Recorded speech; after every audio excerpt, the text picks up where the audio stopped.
Is it okay to love the art and hate the artist? Yes.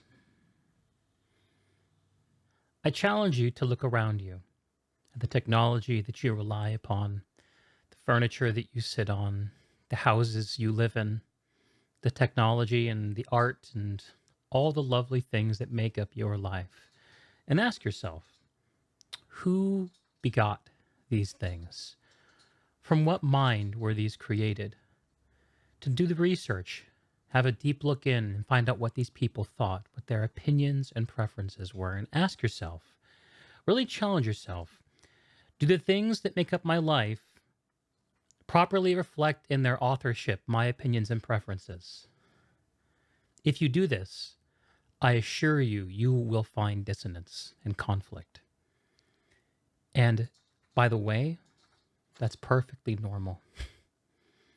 In fact, it is something of a privileged fantasy to indulge in the notion of completely isolating ourselves from the influence of those with imperfect opinions and preferences. And even more so, I believe it is truly toxic to the soul to proceed as though our opinions and preferences are an important part of who we are. Truly, are they? Is your opinion on politics important to your mother? Is your opinion on sports important to your spouse? Who you are to these people isn't what you think, it's what you do. It's who you are to those people, what you can be counted upon and relied upon for. And when we indulge in the, shall we call it, the petty outlet of social media to express our feelings, we should take greater care, I really think. I compare it in my mind to someone who's chosen to get a tattoo on their face. I think there are two ways to see such a thing. First, wow, that is a committed soul. That is a person who really knows themselves and who's really comfortable defining that indefinitely. Another way to see it is this is a person who's completely deluding themselves. This is a person who's mentally ill or just naive and doesn't seem to be able to understand the consequences of their actions. When we look to social media, it's actually fairly easy to separate these two kinds of, let's call them postings, out. People who are truly brave and posting something from their soul in as sophisticated or nuanced a way as they can manage, versus people who are just blowing off steam naively in an attempt to make the bad feelings better by giving them catharsis or ideally, I suppose, getting reinforced by the bubble that they think that they're in. Life is not so straightforward as that. And the reason I compare the social media post to the tattoo on the face is because, in truth, when it comes to your reputation, the things that you post are probably more permanent than a facial tattoo. Because they go to servers and to places that aren't owned by us, controlled by us. In 50 years, everything that we say today will be available and searchable and referenceable. We'll be able to be automatically screened out based on what we say. We should take greater care, especially when our emotions are up.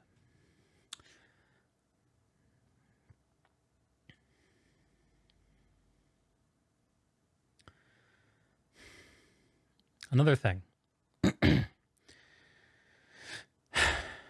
I really hope I'm not indulging in this myself. You all can let me know if you think I am. But one of the things I have observed since the release of Hogwarts Legacy and is this revivification. How many vivs are in revivification? Anyway, a revival of all the headlines about Rowling and her supposed transphobic ideas. I'm not here to share with you my opinion on the Harry Potter universe or on Rowling and what she says. What I'm here to call into question are the motives of the creators and mass media outlets that are using this moment to grab your eyeballs and to try to provoke in you an emotion that results in you giving them something that they need: attention. Attention is the scarcest resource in our lives, and we should parcel it out as deliberately as we can. And one of the best ways I find to do this is don't believe the hype about Rowling, about Potter. Focus ourselves on the problems that are in front of us every day in our admittedly small lives. Those problems are what will give us our salvation, not emotional catharsis through social media alignment. It's my great hope, and let's call it a prayer, for the world of gamers and everyone else, that we can get beyond the notion that our opinions and preferences matter and will resonate through the world in some way. And that engaging in those things will get us somewhere.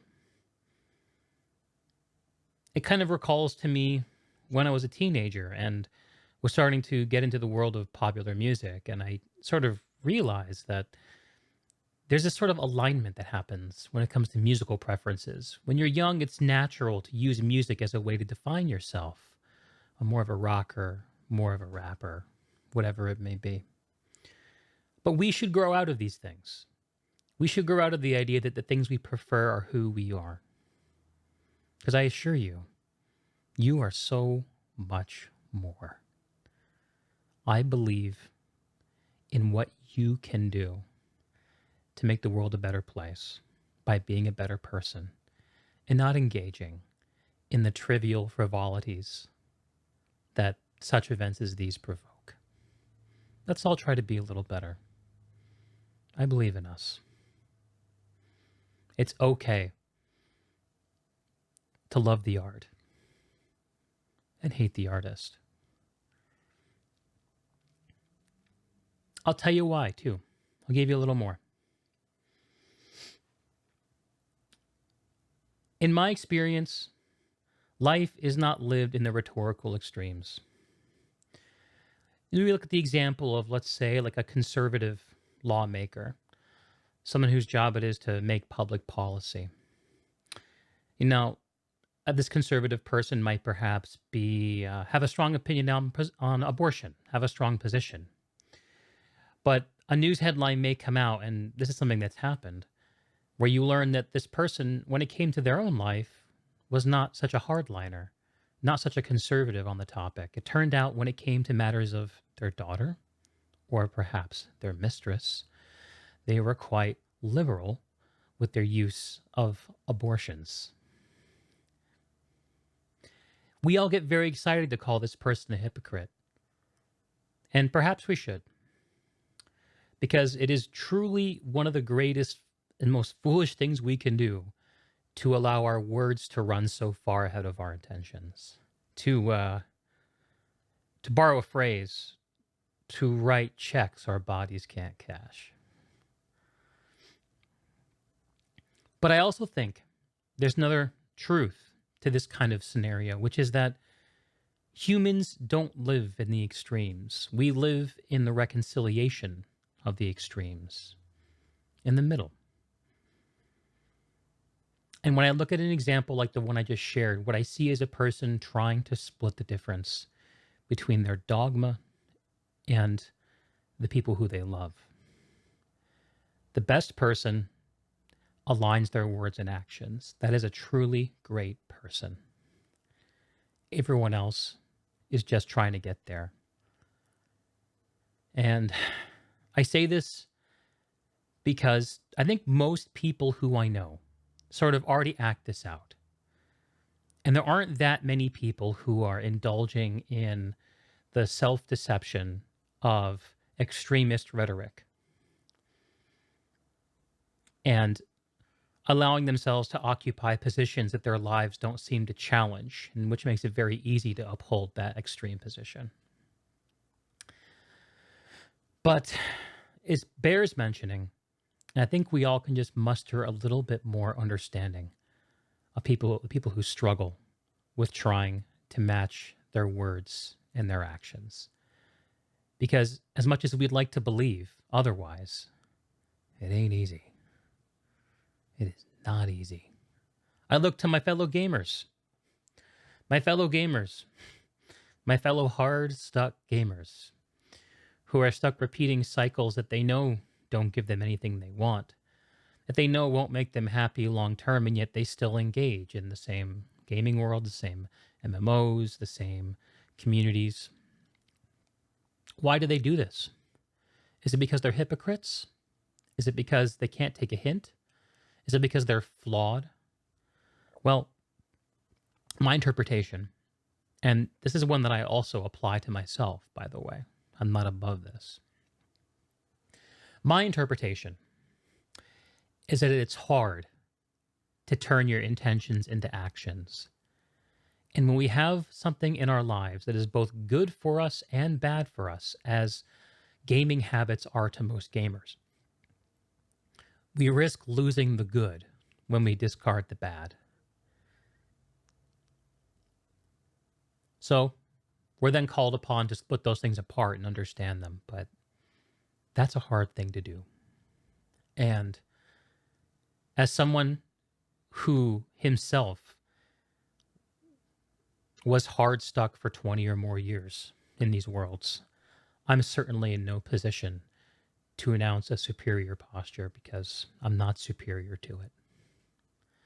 I'm not superior to any of this. I'm in the middle. I'm in the arena, figuring it out. Let's figure it out together. Tell me what you think. Am I full of it? I look forward to hearing from you.